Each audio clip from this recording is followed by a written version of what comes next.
Today on Rappler, 13 days after the surrender gas leak, will Ayala Land take responsibility for the explosion?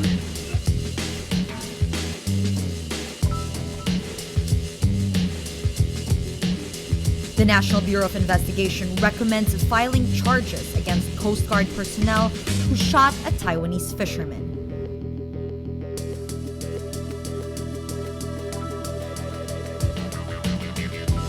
And whistleblower Edward Snowden says the United States has been hacking computers in China and Hong Kong for years.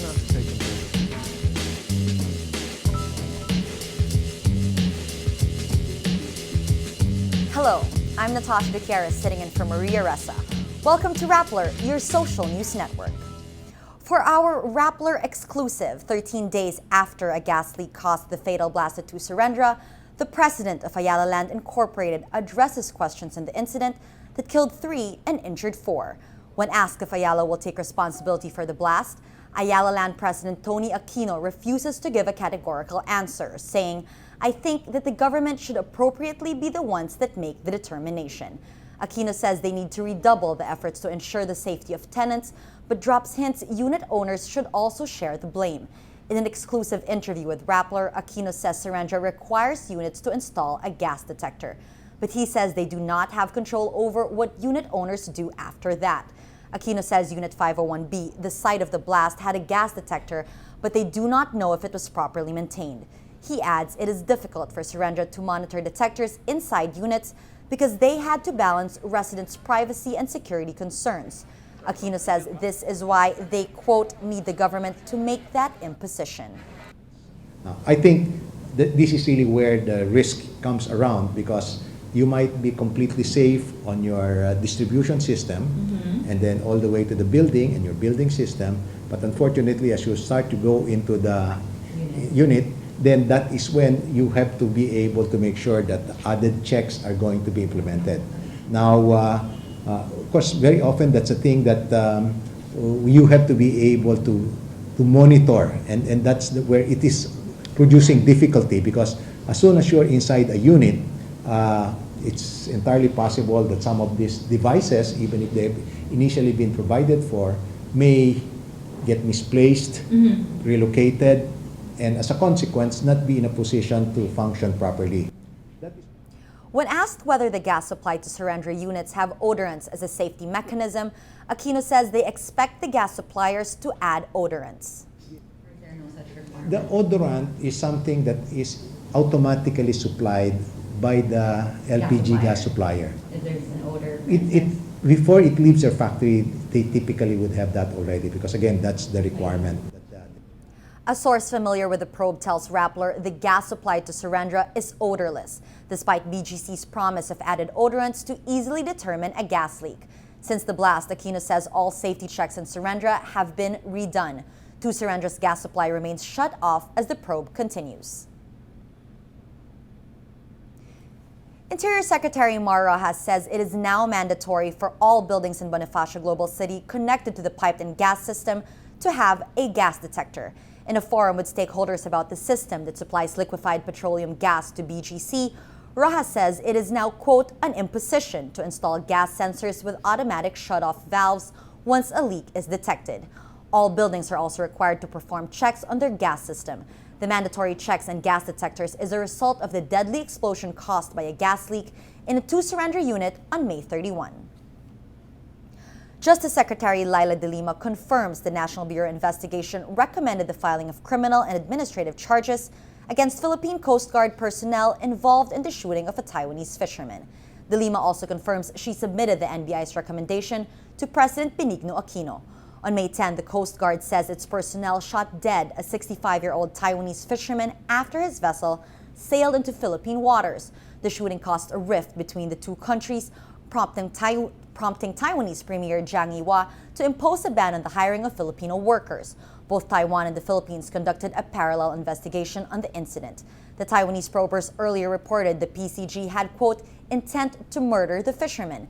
De Lima says the two investigation teams have not yet shared their reports with each other.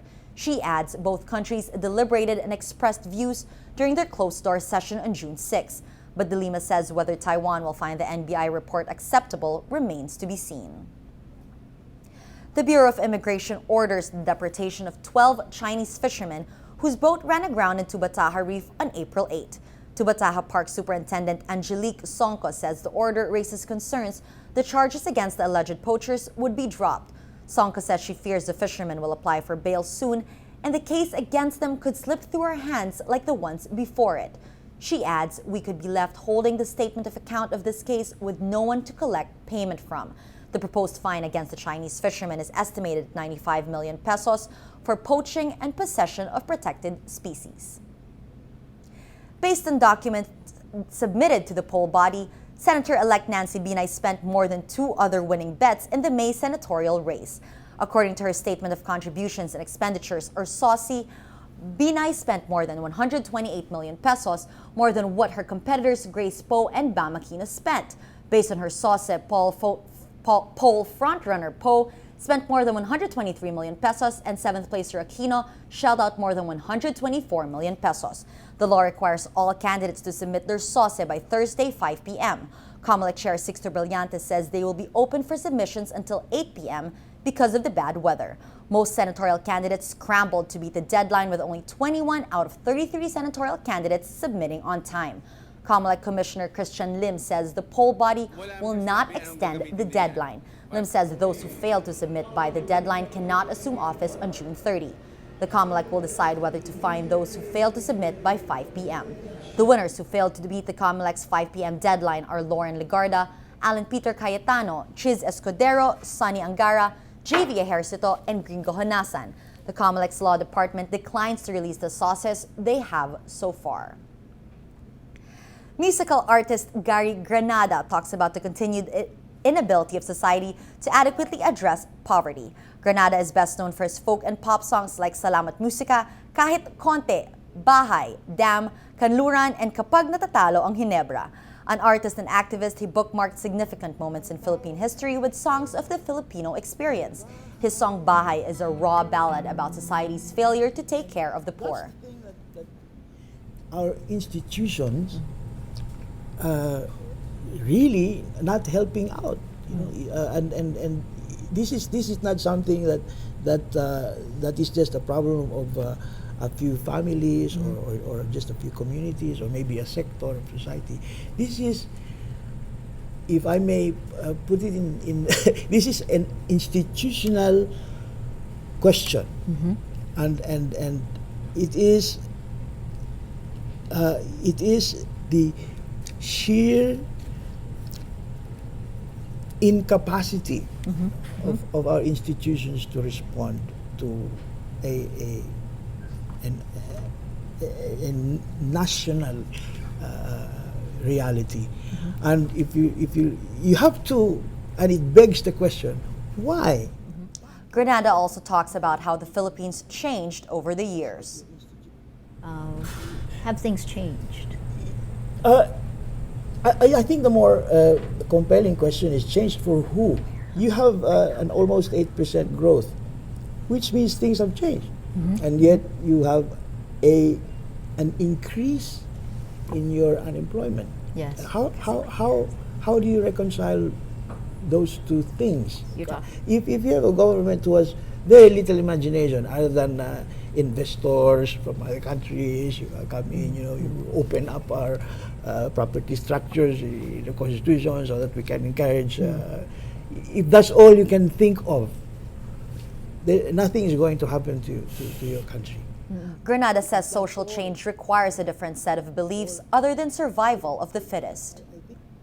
You have to have some other set of belief systems to make things better for everybody.